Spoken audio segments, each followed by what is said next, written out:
Hello dear students, you are most welcome to your channel CSE master. आज के video lecture में हम लोग ग्राफ को स्टार्ट करेंगे। डिस्क्रीट मैथमेटिक्स में ग्राफ्स क्या होता है, ग्राफ्स का क्या इंपॉर्टेंस है, ग्राफ्स कैसे डिस्क्रीट एलिमेंट्स को ऑर्गेनाइज करता है, मैनेज करता है, इन सारी चीज़ों को देखेंगे। ठीक है, तो हम लोग सबसे पहले बेसिकली इंट्रोडक्शन को डिस्कस करेंगे। इंट्रोडक्शन के बाद जो ग्राफ होता है, ग्राफ में बेसिक टर्मिनोलॉजी होता है, उन टर्मिनोलॉजी को हम लोग डिस्क्राइब करेंगे। ओके, उसके बाद अलग अलग टाइप के ग्राफ को देखेंगे। ग्राफ पे बहुत सारे ऑपरेशंस किए जाते हैं, उन सारी चीज़ों को देखेंगे। तो चलिए हम लोग स्टार्ट करते हैं ग्राफ के बेसिक इंट्रोडक्शन से कि ग्राफ होता क्या है और कैसे ग्राफ को यूज करके हम लोग डिस्क्रीट एलिमेंट्स को ऑर्गेनाइज कर पाते हैं। इन सारी चीज़ों को देखेंगे। तो सबसे पहले हम आते हैं अपने PDF पे, और यहाँ आप ध्यान दोगे क्योंकि पॉइंट इसमें बहुत इंपॉर्टेंट है। यहाँ पर भी कॉन्सेप्ट सेट का ही है, जो सेट आपने पढ़ा है। रिलेशन का भी कुछ कॉन्सेप्ट आपको देखने को मिलेगा, लेकिन ये समझ में नहीं आता है क्योंकि ये एक पिक्चोरियल रिप्रेजेंटेशन है डिस्क्रीट एलिमेंट्स का। ओके, तो अ ग्राफ G, जो ग्राफ होता है उसको हम लोग G से रिप्रेजेंट करते हैं, ये ध्यान रखना है। ठीक है, कोई भी ग्राफ को हम लोग G से रिप्रेजेंट करते हैं। अगर मोर देन वन ग्राफ है तो G1, G2, G3, G4 कुछ ऐसे हम लोग कर सकते हैं। It is a mathematical structure consisting of two set V and E। ये एक दो सेट का एक मैथमेटिकल स्ट्रक्चर होता है। ठीक है, जिसमें कि एक सेट होता है V और दूसरा सेट होता है क्या, E। ठीक, V का मतलब होता है वर्टेक्स और E का मतलब होता है एज।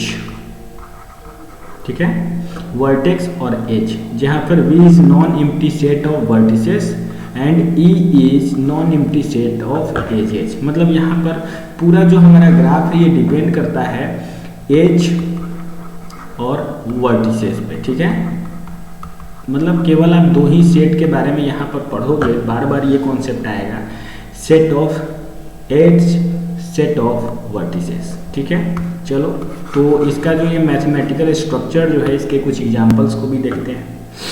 हम मान लेते हैं कि एक ग्राफ है G। ठीक है, और ये जो ग्राफ है किनका कम्बिनेशन है, वर्टिसेस का और एज का।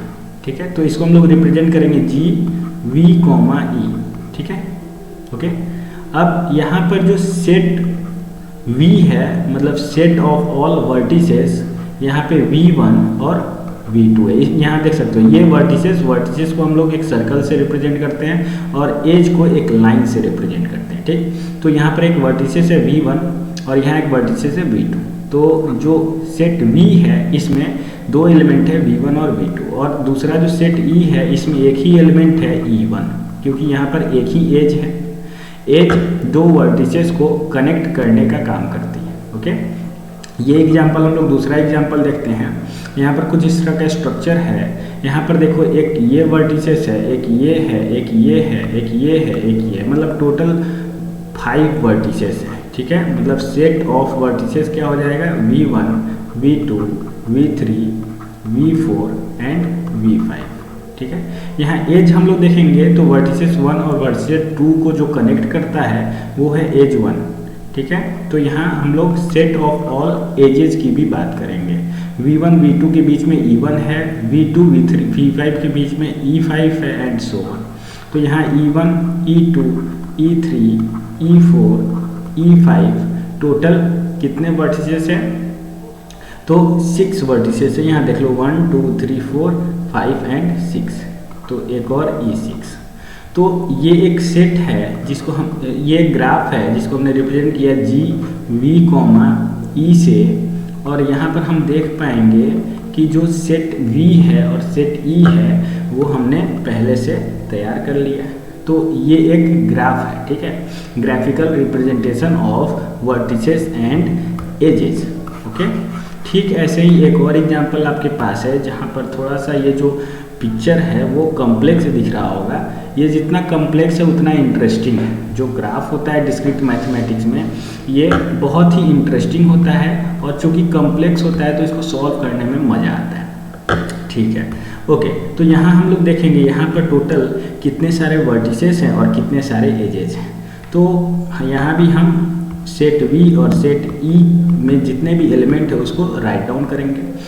1 2 3 4 5 टोटल 5 वर्टिसेस हैं, तो हम इसको लिख देंगे V1 V2 V3 V4 and V5। Okay, ऐसे ही अगर एजेस की बात करें तो यहाँ हम देख सकते हैं 1 2 3 4 5 6 7 8 9 टोटल 9 एजेस हैं। E1 E2 E3 E4 E5 E6 E7 E8 E9। Okay, तो ये एक सेट, ये ग्राफ है जी जिसमें वर्टिसेस और एजेस हैं, और यहाँ पर जो वर्टिसेस एंड एजेस हैं उनका एलिमेंट क्या क्या है हमने ये फाइंड आउट कर लिया है। वी वर्टिसेस में टोटल 5 वर्टिसेस हैं, V1 V2 V3 V4 V5, और E जो कि सेट ऑफ वर्टिसेस है इसमें टोटल 9 एजेस हैं, E1 E2 E3 E4 E5 E6 E7 E8 and E9। Okay, तो ग्राफ के बारे में आपको थोड़ा बहुत आइडिया हुआ, ग्राफ के इंट्रोडक्शन को हमने देखा। अब हम लोग नेक्स्ट वीडियो लेक्चर में ग्राफ के जो बेसिक टर्मिनोलॉजीज हैं उनको डिस्कस करेंगे कि ग्राफ के अलग अलग पार्ट्स को हम कैसे समझ पाते हैं। जैसे कि यहाँ आपने देखा, यहाँ आपने क्या देखा कि ये वर्टिसेस है, ये एज है, ठीक है, ये भी वर्टिसेस है। दो वर्टिसेस को कनेक्ट करने वाला एलिमेंट एज कहलाता है, ठीक है। इस पिक्चर में आप देख पा रहे हो कि एक ही वर्टिसेस है, ठीक है, और एक ही एज है, मतलब एक एज एक ही वर्टिसेस से कनेक्टेड है, तो यहाँ लूप का फॉर्मेशन होता है, ठीक है। तो इन सारी चीज़ों को हम लोग बेसिक टर्मिनोलॉजी में और अलग अलग टाइप के ग्राफ को एग्जाम्पल लेकर के बेहतर तरीके से समझ पाएंगे, ठीक है। तो इस वीडियो लेक्चर में इतना ही, फिर हम मिलते हैं नेक्स्ट ग्राफ के वीडियो लेक्चर में, जो कि ये बेसिक टर्मिनोलॉजी। नेक्स्ट वीडियो को आप लोग ज़रूर देखें, और ग्राफ के बारे में अगर आप कुछ नहीं जानते हो तो यहाँ से ग्राफ का जो भी बेसिक टू हायर कॉन्सेप्ट है उसको हम लोग समझेंगे। तो इस पूरे प्लेलिस्ट के साथ आप लोग बने रहें, और अगर आपको ये वीडियो अच्छा लगा, आपको लगता है कि ये बेनिफिशियल है, आप वीडियो को लाइक कर सकते हैं, अपने फ्रेंड्स बैचमेट्स में शेयर कर सकते हैं। और अगर आप चैनल पे नए हैं, पहली बार हमें देख रहे हैं, चैनल में पहली बार कंटेंट आपको मिला है, तो आप चैनल को सब्सक्राइब कर देंगे। थैंक्स।